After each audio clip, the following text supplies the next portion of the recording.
Jesuit Denny Sheehan is in the news again, pretending that he knows everything about UFOs and what they are, even though he's probably just getting his information from secondhand sources. This is fascinating. He talks about whether or not they're demons or whether or not they're angels, as the show host asks him if angels are flying spaceships. Watch this. So what's your position on this? There's a lot of upper echelon politicians and other people that are scared of the phenomenon in general because it's potentially demonic in nature. Like, what are your comments on that? Because when I started hearing that with demons and angels, I think that can get the regular average person going, oh, wait a minute. They think it's angels and demons flying spaceships. Like, what's happening here? Well, look, there are certain elements within our American community that we're going to have to cope with.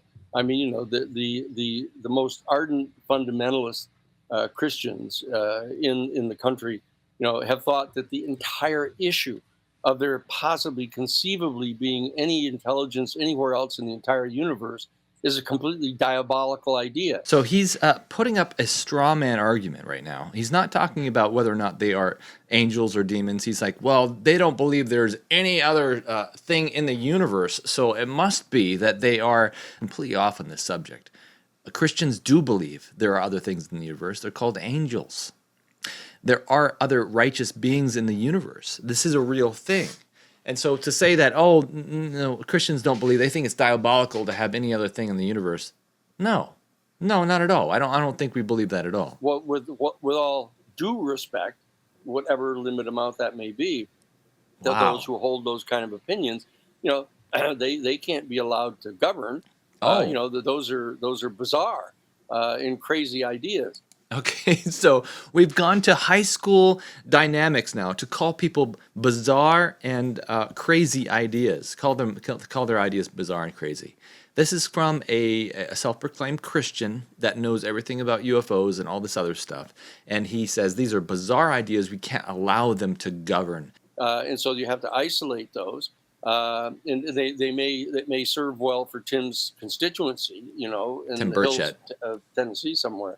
But it's not a policy, and there aren't that many people who think that they're demonic, and they don't think that that's the nature of the conversation that's going on here. And how does he know that? How does he know that there's not very many people that think they're demonic? I think there's a lot of people that think they're demonic. There's something demonic going on here. In fact, we did a video, the top 20 reasons why this thing is demonic. If you want to go to the channel, it's in the video section. You got to see it. It's probably just a couple videos behind this one. So if you want to see why this thing is demonic and why he's completely wrong on this subject, go check that out. Having spent 10 years at the Jesuit headquarters, in Washington, D.C., yeah. I know that there's a much, much more sophisticated theological conversation going on than that.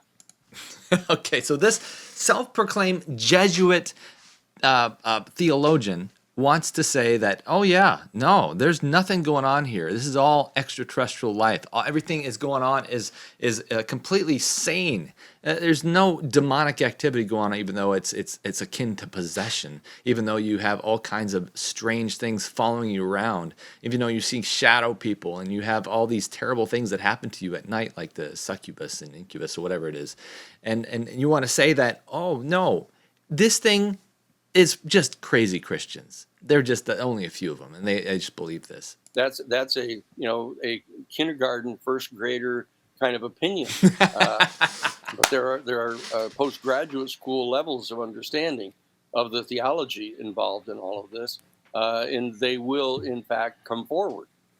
So that's not a terribly significant problem. He's calling us kindergartners and first graders for believing exactly what the phenomenon is obviously doing.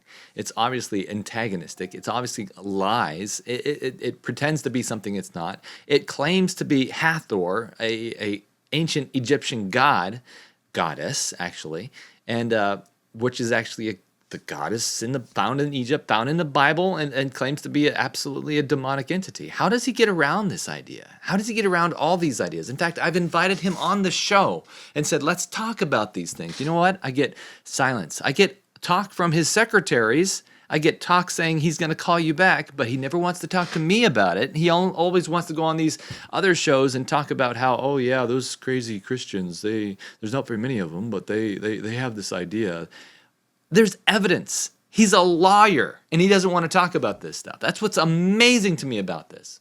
But regardless, this agenda is going faster than we can even imagine. It's happening right now. It's happening before our eyes. We can see that they've already pushed this into the government, into Congress. They've already pushed this through whistleblowers, and it's going to become a big deal. I'm absolutely sure of it, because Revelation 13 is dead set on making a worship issue out of this whole thing. Watch this. And Revelation 16, if you go midway through the chapter, talks about how this alien phenomenon becomes a huge deal at the end. Three spirits that look like frogs go out to the kings of the world and the whole world to ready them for the battle of the great day of God Almighty. That's how close we are to the end of time. And this is how close we are to the end of time, because he says he has a timeline. This is how it's going to happen. Watch this.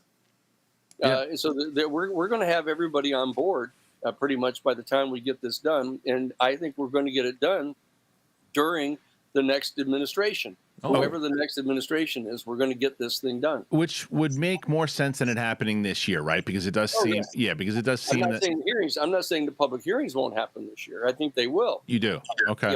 Yes. Oh yeah, because because we've got to continue to put the pressure on the tiny handful of opponents to this to try to get this rolling out, because October 18th is coming, right? And they are under the command of Congress to gather all this information together. So that they've got to have it, and that if it gets to that point of October 18th, and they all start whining, the dog ate my homework, or I can't find her, my mother's horse died, or right. We're going to have to land on them, Yeah, we're going to have to land on them hard and fast. Wow, land on them hard and fast. MR fighting words. So what's going on? They're actually trying to push this agenda forward, saying that these things, we have a government that's hiding stuff from you. Fair. I understand that agenda. I think it's important to be very clear on what the government has and has not. The problem is, I think the government doesn't even know what it has. And the people that do understand what's going on here are becoming more and more of a minority. And that's why termites are coming out of the woodwork going, hey, we got to push this agenda forward. I'm not saying these people are bad. I'm saying what they are doing is pushing an agenda. They don't even realize what they're pushing. They're completely deceived by this whole thing. And if they would look into it a little deeper, then they would realize that this thing is absolutely demonic. It bears every ounce and speck of demonic activity.